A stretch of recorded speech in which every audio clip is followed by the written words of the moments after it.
Assalamualaikum warahmatullahi wabarakatuh. Perkenalkan, nama saya Dan Febrian dari Administrasi Publik 7A. Di sini saya mendapatkan tugas dari mata kuliah pengambilan keputusan dan akan menjelaskan apa itu pengertian keputusan. Pengertian keputusan menurut para ahli, menurut Suharnan 2005, mendefinisikan keputusan ialah proses memilih atau menentukan berbagai kemungkinan di antara situasi-situasi yang tidak pasti. Menurut Simon 1993, mendefinisikan keputusan ialah suatu bentuk pemilihan dari berbagai alternatif tindakan yang mungkin dipilih yang prosesnya melalui mekanisme tertentu dengan harapan akan menghasilkan suatu keputusan yang terbaik. Maka bisa disimpulkan bahwa keputusan adalah dapat dianggap sebagai suatu hasil atau keluaran dari proses mental atau kognitif yang membawa pada pemilihan suatu jalur tindakan di antara beberapa alternatif yang tersedia. Setiap proses pengambilan keputusan selalu menghasilkan satu pilihan akhir. Keputusan dibuat untuk mencapai tujuan melalui pelaksanaan atau tindakan.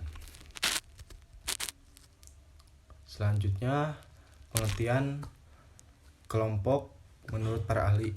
Menurut Homan 1950, kelompok adalah sejumlah individu berkomunikasi satu dengan yang lain dalam jangka waktu tertentu yang jumlahnya tidak terlalu banyak, sehingga tiap orang dapat berkomunikasi dengan semua anggota secara langsung. Menurut Muzaffar Sherif, kelompok adalah kesatuan yang terdiri dari dua atau lebih individu yang telah mengadakan interaksi sosial yang cukup intensif dan teratur, sehingga di antara individu itu sudah terdapat pembagian tugas, struktur, dan norma-norma tertentu. Maka bisa disimpulkan, definisi kelompok adalah kumpulan individu yang bekerja sama dan saling berinteraksi satu sama lain, saling berkomunikasi secara verbal maupun non-verbal, dengan mengutamakan kepentingan bersama. Dibanding kepentingan pribadi, individu tercipta sebuah ikatan psikologis yang erat di antara anggota kelompok. Apa itu keputusan kelompok? Pengertian keputusan kelompok. Menurut Baron dan Bray 2008 mendefinisikan keputusan kelompok ialah suatu proses melalui kombinasi grup atau kelompok dan mengintegrasikan informasi yang ada dengan tujuan memilih satu dan berbagai kemungkinan tindakan. Selanjutnya, menurut Terry, keputusan kelompok adalah pemilihan alternatif perilaku dari dua alternatif atau lebih tindakan untuk memecahkan masalah yang dihadapi melalui pemilihan satu di antara alternatif-alternatif yang memungkinkan. Maka, bisa disimpulkan dari definisi para ahli yang telah dipaparkan bahwa keputusan kelompok adalah pengambilan keputusan yang mengikutsertakan kelompok di dalamnya, di mana para kelompok diberikan kebebasan untuk membagikan pengetahuannya atau analisanya terhadap alternatif, dengan harapan akan menghasilkan suatu keputusan yang terbaik. Tahapan-tahapan teori fungsional dalam pengambilan keputusan kelompok. Selanjutnya, tahapan pengambilan keputusan kelompok. Teori fungsional pengambilan keputusan kelompok meyakini bahwa kelompok dengan kemampuan pengambilan keputusan yang baik umumnya menggunakan prosedur yang mengatur bagaimana mereka mengumpulkan, menganalisis, dan menimbang informasi secara umum. Kelompok pengambilan keputusan dengan melalui tahapan-tahapan sebagai berikut. Menurut Porris 2010, yang ke-1, fase orientasi. Dalam fase orientasi, kelompok perlu mengorganisasi prosedur yang akan digunakan di akhir fase orientasi. Anggota kelompok haruslah telah memahami tujuan prosedur dan pekerjaan yang perlu dilakukan. Hasil dari fase orientasi antara lain mendefinisikan masalah dan proses perencanaan. Yang kedua, fase diskusi. Selama fase diskusi, anggota kelompok berkumpul dan memproses informasi yang diperlukan dalam pengambilan keputusan. Anggota kelompok juga berbagi informasi, mengekspresikan persetujuan atau ketidaksetujuannya, dan mencari informasi serta klarifikasi yang lebih banyak. Hasil dari fase diskusi antara lain memori kolektif, pertukaran informasi, dan pemrosesan informasi. Selanjutnya ada fase keputusan. Fase keputusan sosial adalah metode kelompok untuk menggabungkan individu. Fase keputusan sosial adalah sebuah strategi atau aturan yang digunakan dalam kelompok untuk memilih satu alternatif dari berbagai alternatif yang diusulkan dan dibahas selama musyawarah kelompok. Selanjutnya ada fase implementasi. apabila keputusan dibuat, dua pekerjaan penting tetap harus dilakukan. Yang pertama, keputusan harus dilaksanakan. Yang kedua, kualitas keputusan harus dievaluasi. Faktor yang mempengaruhi implementasi antara lain ada keadilan prosedural. Di sini ada keadilan prosedural termasuk evaluasi anggota kelompok tentang keadilan dalam proses yang digunakan grup untuk membuat keputusannya. Selanjutnya ada partisipasi dan suara. Apa saja permasalahan dalam sebuah pengambilan keputusan kelompok? Permasalahan dalam sebuah pengambilan keputusan kelompok menurut Porris 2010 ada beberapa alasan mengapa diskusi kelompok seringkali mengalami permasalahan atau tidak efektif. Yang ke-1, kesulitan dalam diskusi kelompok. Dalam diskusi kelompok, kesalahpahaman tentu tidak dapat dihindari.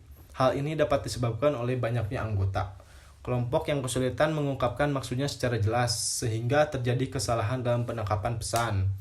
Tidak hanya itu, menurut Campbell 1958 ada beberapa hal yang mempengaruhi kesalahan dalam penangkapan pesan, antara lain level. Menyederhanakan pesan. Ini adalah bukti bahwa manusia merupakan cognitive miser. Manusia senantiasa menghemat energi untuk mencerna pesan-pesan kompleks dan lebih memilih mencerna informasi yang sederhana. Selanjutnya, menurut Servan Memoles, perbedaan atau pesan sebagai contoh membumbui suatu cerita dengan pesan yang lebih dramatis. Selanjutnya, assimilate menginterpretasikan informasi agar sesuai dengan kepercayaan pribadi. Ini termasuk confirmation bias, yaitu suatu keadaan di mana individu mempercayai, mencari dan mengolah informasi yang mengonfirmasikan kepercayaan awal individu. Ini tentu menghambat individu untuk menerima informasi baru yang lebih valid dibandingkan dengan pengetahuan awal individu. Permasalahan dalam sebuah pengambilan keputusan kelompok, bias informasi yang dibagikan, kondisi di mana individu membicarakan informasi yang telah diketahui banyak anggota atau shared information dan menyimpan sendiri atau sedikit membicarakan informasi yang tidak diketahui umum. Dapat menjadi berbahaya apabila informasi yang tidak dibagikan tersebut mengandung informasi yang sangat dibutuhkan dan berpengaruh pada keputusan terbaik. Tetapi tidak ada yang mendapat informasi tersebut. Kelompok akan mengambil keputusan dengan informasi yang sudah diketahui seluruh anggota saja. Menurut Weitzbaum, ada beberapa cara mencegah bias, antara lain menghadirkan anggota senior yang berpengalaman, menggunakan pendekatan advokasi, menekankan pentingnya perbedaan pendapat agar mendapatkan peningkatan, menggunakan GDSS atau bisa disebut Group Decision Support System. Selanjutnya, permasalahan dalam sebuah pengambilan keputusan. Kesalahan pengambilan keputusan menurut Kerr, McCone, dan Kramer 1996 ada 3 tipe kesalahan dalam sebuah pengambilan keputusan. Yang ke-1, tipe kesalahannya penyalahgunaan informasi. Contohnya, keengganan untuk meninggalkan suatu kepercayaan dengan mempertimbangkan investasi yang sudah dikeluarkan, menggunakan informasi yang sudah dikatakan secara eksplisit untuk diabaikan. Yang kedua, tipe kesalahan mengabaikan informasi penting. Contohnya, mengabaikan suatu informasi dasar dan berfokus pada data spesifik. Yang ketiga, selanjutnya mengandalkan aturan mental atau heuristik. Selanjutnya, apa saja keuntungan dan kekurangan pengambilan keputusan? Keuntungan pengambilan keputusan kelompok. Yang ke-1, informasi dan pengalaman yang lebih baik. Informasi yang lengkap lebih mungkin diadakan. Yang kedua, banyak alternatif yang muncul karena kelompok mempunyai informasi banyak dalam jumlah dan ragamnya dan dapat mengidentifikasi lebih banyak kemungkinan. Selanjutnya, keputusan kelompok lebih berterima. Hal ini disebabkan karena keputusan kelompok lebih menelaah banyak pandangan dan pendapat. Selanjutnya, meningkatkan kesempatan terlaksananya hak orang banyak.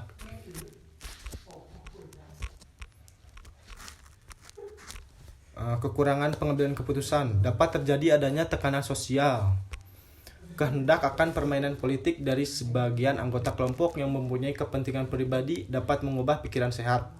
Selanjutnya, kadang-kadang kegiatan kelompok berkurang karena dominasi oleh sekelompok kecilnya anggota yang berbicara keras dan banyak. Tekanan untuk menyesuaikan dalam kelompok ada saja golongan yang mempunyai pengaruh dan menekan kelompok untuk menyesuaikan diri dengan kehendaknya.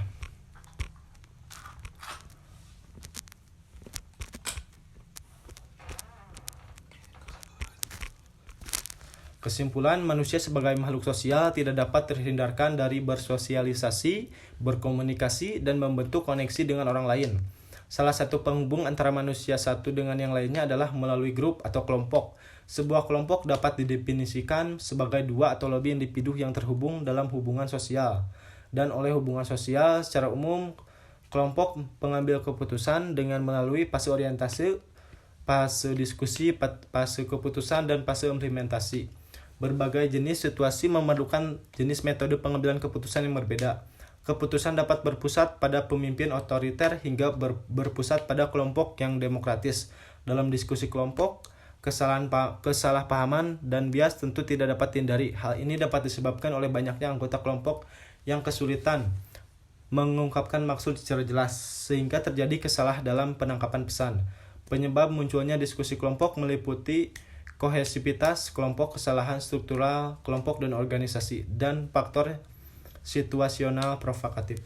Terima kasih. Wassalamualaikum warahmatullahi wabarakatuh.